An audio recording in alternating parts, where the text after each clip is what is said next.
Jika kita bertanya siapa organisasi paling menakutkan dalam dunia Hunter x Hunter, tentu pertama kali yang muncul di kepala kita adalah Gene Ryodan.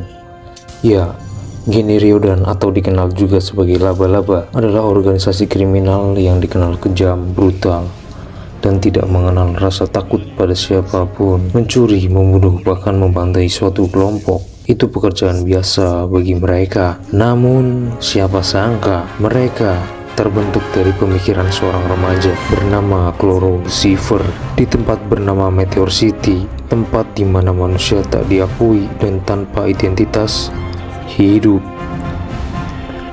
Cloro pada mulanya adalah seorang anak yang ceria, penuh semangat, penyayang, dan sangat tekun. Kepribadiannya justru mirip seperti Gon. Namun, melihat kepribadian masa kecilnya ini, bagaimana mungkin anak dengan kepribadian seperti itu dapat mendirikan organisasi kejam bernama Gene Ryodan? Sebenarnya apa yang telah dilaluinya hingga dia menjadi sosok yang dingin, kejam, dan tanpa belas kasih? Dan bagaimana dunia merubah pandangan serta kepribadiannya? Lalu, apa tujuan dia membentuk Gene Ryodan? Kita akan menyelami isi kepala Cloro Lucifer. Meteor City adalah sebuah kota pembuangan sampah raksasa, tempat di mana semua barang-barang limbah industri dan sampah dunia dibuang. Bahkan bukan hanya sampah yang dibuang, tetapi juga termasuk manusia. Manusia yang tumbuh dan besar di kota ini adalah manusia yang tidak diakui keberadaannya oleh dunia, atau dengan kata lain, dunia menolak mengakui kalau mereka ada. Semua warga Meteor City sangat memahami akan hal itu. Oleh karenanya, mereka memiliki semacam moto hidup bahwa kami akan menerima apapun yang kalian tinggalkan di sini, tapi jangan pernah mengambil apapun dari kami. Cloro juga memahami akan itu. Dia tahu lingkungan tempat tumbuhnya merupakan tempat yang buruk dan terbuang. Namun Cloro bagaikan oase di gurun pasir. Dia memiliki kecerdasan luar biasa. Cloro sejak kecil sudah menguasai berbagai macam bahasa lain yang dia pelajari hanya dari kaset bekas. Awalnya Cloro nampak seperti bocah lugu dan polos. Bahkan dia adalah sasaran bulian dari UFO Gin dan Pinks. Namun saat mampu mengecoh Pinks yang mau merampas kasetnya dengan memberikan kaset tipuan, di sini kita tahu kalau Cloro bukan bocah lugu biasa. Dia tahu bagaimana cara lingkungannya bekerja dan bagaimana dia harus berbuat untuk mendapatkan apa yang dia inginkan. Gene Ryodan bisa dibilang terbentuk secara tidak sengaja karena pada mulanya pendirinya, yaitu Cloro sendiri, bahkan tidak pernah meniatkan untuk mendirikannya. Dia hanya membuat sebuah pertunjukan teater bersama teman-temannya. Dia membentuk gerombolan yang dia sebut sebagai troupe. Ya, troupe ini lahir dari ide Cloro untuk menghadirkan pertunjukan layar lebar bagi anak-anak Meteor City. Dengan menggunakan kaset bekas, Cloro mengubah suara asli cerita dalam kaset itu dengan suara dan bahasa yang dipahami oleh warga Meteor City, dan dia berhasil.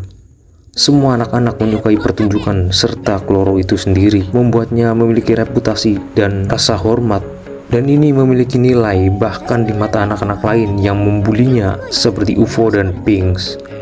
Dari sini kita menyadari Cloro memiliki daya tarik kuat pada orang di sekitarnya. Dia mampu menggerakkan hati orang. Pertunjukan selanjutnya mungkin akan menjadi pertunjukan yang paling hebat karena melibatkan semua kawan-kawannya termasuk UFO Gin. Namun disinilah titik mula Phantom Troupe terlahir. Pertunjukan impian itu tidak pernah dimulai. Sarasa, salah satu pemeran dalam teatrikal itu, menghilang secara misterius. Sebelumnya kota Meteor sedang dilanda isu penculikan anak. Hal ini memang tidak mengejutkan. Manusia di sini tidak memiliki identitas, tidak ada dalam catatan dunia. Jelas mereka adalah sasaran yang empuk. Namun kenyataan pahitnya, Sarasa bukan hanya diculik, melainkan dibunuh secara keji. Di hutan yang lebat, di bawah hujan yang mengguyur wajah UFO dan Cloro, mereka menemukan sebungkus kantong sampah tergantung pada sebuah pohon. UFO menaiki pohon itu dan memotong tali yang mengikatnya. Cloro menangkap kantong itu Lalu matanya bergetar, jiwanya berguncang.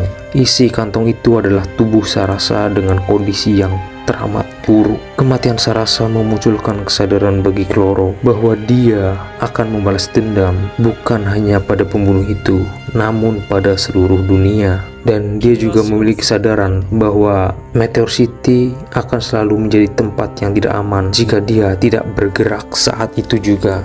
Namun, Kloro bukan ingin menghabisi seluruh umat manusia tanpa sisa. Balas dendamnya lebih dia lampiaskan dalam bentuk yang berbeda, yaitu dia ingin menjadikan Meteor City sebagai kota yang ditakuti. Dia ingin membentuk identitas dirinya dan kelompoknya. Dia ingin kelompok yang dia ciptakan memiliki esensi pada dunia. Kloro dengan sadar dan sengaja membuang batas-batasan kemanusiaannya untuk menjadi penjahat itu sendiri. Dia harus mengambil peran itu, dan Generiodan pun dibentuk. Mereka akan memberitahu pada dunia, meski dunia menganggap mereka tidak ada, dunia tidak bisa mengabaikan dan seenaknya pada mereka.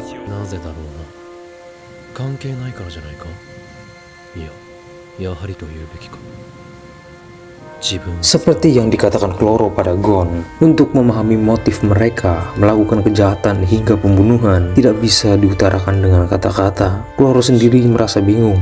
Dia tidak menemukan jawaban pasti, jawaban hitam atau putih dari tindakannya itu. Dia berada di garis abu-abu yang sulit untuk diterangkan, hingga dia bergumam sendiri, seperti berbicara pada dirinya sendiri. Kalau mungkinkah dia melakukan semua ini untuk memahami dirinya sendiri? Seperti kata Sartre, eksistensi ada sebelum esensi. Kloro tumbuh dalam kehampaan, lingkungannya juga terabaikan, satu-satunya kesenangan juga dirampas oleh dunia. Kekosongan identitas ini membuat Kloro tanpa menyadari memanfaatkan Generiodan untuk mencari jati dirinya. Ya, sejak kematian Sarasa hingga pada akhirnya Generiodan benar-benar terbentuk, kita tahu Kloro mengalami perubahan kepribadian yang mencolok. Dia menjadi sosok yang dingin, rasional, tenang, dan hanya memiliki empati pada kelompoknya saja. Namun dalam dirinya dia menyadari sesuatu. Dia belum menemukan arti dirinya sendiri. Meski dia mengambil peran sebagai pemimpin Generiodan, sebagai orang yang dapat dipercaya, dan sebagai pemimpin yang memiliki tujuan, namun dia tetap memiliki kekosongan dalam dirinya. Kloro ingin membuat esensi atas Generiodan. Begitu juga dengan dirinya sendiri. Saat pertama kali muncul dalam rencana perampokan lelang mafia, setidaknya kita tahu kalau Generiodan telah banyak mendapatkan reputasi buruk dan menakutkan. Mereka telah membantai suku Kurta, melakukan banyak perampokan, bahkan mungkin telah menemukan penculik dan pembunuh dari Sarasa dan menghabisinya. Hal ini diperkuat oleh argumen Kloro saat mengatakan, saat ini sedang terjadi revolusi teknologi di mana orang bisa dengan mudah berbagi informasi, maka mencari penculik yang merekam perbuatan keji mereka pastilah tidak susah. Meskipun hal ini tidak dikonfirmasi secara langsung, tapi secara eksplisit dengan melihat langkah-langkah kriminal para laba-laba yang sudah tidak mempedulikan pembunuh dari Sarasa, jelas mereka sepertinya telah menyelesaikan tujuan utama mereka yang ini. Nah, Kloro menemukan esensi dari Generiodan setelah mereka eksis meneror ke seluruh penjuru dunia tanpa pengecuali para kelompok mafia. Esensi dari Generiodan adalah teror dari tempat yang terlupakan, Meteor City. Ini seperti sebuah paradoks, tempat yang antara ada atau tidak ada, namun dapat membuat teror, seperti hantu. Dan esensi dari Kloro adalah Generiodan itu sendiri. Jika tidak ada Generiodan, mungkin saja Kloro tidak akan mengambil peran sebagai bos mereka. Kalau tidak ada Generiodan, mungkin saja Kloro justru berada pada jalur kebenaran moral. Sebagai anak yang cerdas, penuh semangat dan tekun, dia bahkan mungkin menjadi seorang pendeta atau pembawa pencerahan pada tempat gersang bernama Meteor City. Kami menerima apapun yang telah kalian buang, jadi jangan ambil apapun dari kami. Itu adalah semboyan hidup orang-orang di kota Meteor. Mereka dengan rela menerima hal-hal yang terbuang dari dunia, namun akan merasa sangat terinjak ketika dunia mengambil sesuatu dari mereka, ya tanpa terkecuali nyawa. Kloro hidup dalam semboyan itu. Dia telah dirampas, maka dia hidup untuk merampas apa yang ada di dunia, meskipun itu berarti dia mengambil hak milik orang lain. Kloro melakukan itu bukan untuk dirinya, tapi untuk Generiodan. Ya, dia benar-benar peduli dengan kelompoknya. Meskipun kita tahu, baik dirinya ataupun anggota geng Ryodan hampir tidak memiliki empati sama sekali. Namun itu hanya berarti untuk orang lain. Jika menyangkut anggotanya, Kloro bahkan meneteskan air mata untuk kematian Ufogin. Artinya, empati yang dimilikinya hanya sebatas untuk kelompoknya. Begitu Hisoka kalah duel dengan Kloro, dan dia memutuskan akan menghabisi seluruh anggota geng Ryodan, dimulai dari Salnak dan Kortopi, Kloro merespon dengan cepat memulai perburuan Hisoka. Itu artinya satu hal yang paling ditakuti Kloro bukan kematian, melainkan kelangsungan hidup dari geng Ryodan itu sendiri. Dia rela mati untuk itu. Menurutnya, kepala laba-laba atau dirinya hanyalah salah satu bagian tubuh yang bisa dikorbankan dan digantikan dengan yang lain. Terlepas dari perbuatan buruknya pada orang lain atau pada dunia, Kloro merupakan sosok pemimpin ideal untuk sebuah organisasi. Ya, dia selalu menempatkan organisasinya pada skala prioritas utama. Paling tidak, Kloro memiliki 3 poin penting sebagai pemimpin yang ideal. Seperti yang telah saya jelaskan tadi, Kloro adalah pemimpin yang tidak takut untuk digantikan orang lain. Bahkan saat pertama kali geng Ryodan terbentuk, Kloro tidak mengajukan dirinya sebagai ketua mereka, melainkan dia menunjuk Ufogin untuk mengambil peran itu. Kloro juga pernah berkata, "Kalau aku mati, seseorang dapat dengan mudah menggantikanku." Yang kedua, dia menanamkan prinsip pada geng Ryodan bahwa perintahnya adalah prioritas, namun tidak dengan dirinya. Yang mana itu berarti para anggotanya harus memprioritaskan apa yang diperintahkan oleh Kloro. Namun, melindungi dirinya bukanlah sebuah prioritas. Ini pernah terjadi pada kasus Pak Punoda yang dianggap berkhianat pada geng Ryodan karena dia tidak mematuhi apa yang dikatakan oleh Kloro dan justru mencoba melindungi nyawa Kloro itu sendiri. Poin terakhir, Kloro merupakan tipikal pemimpin yang mau bekerja sama dengan anggotanya.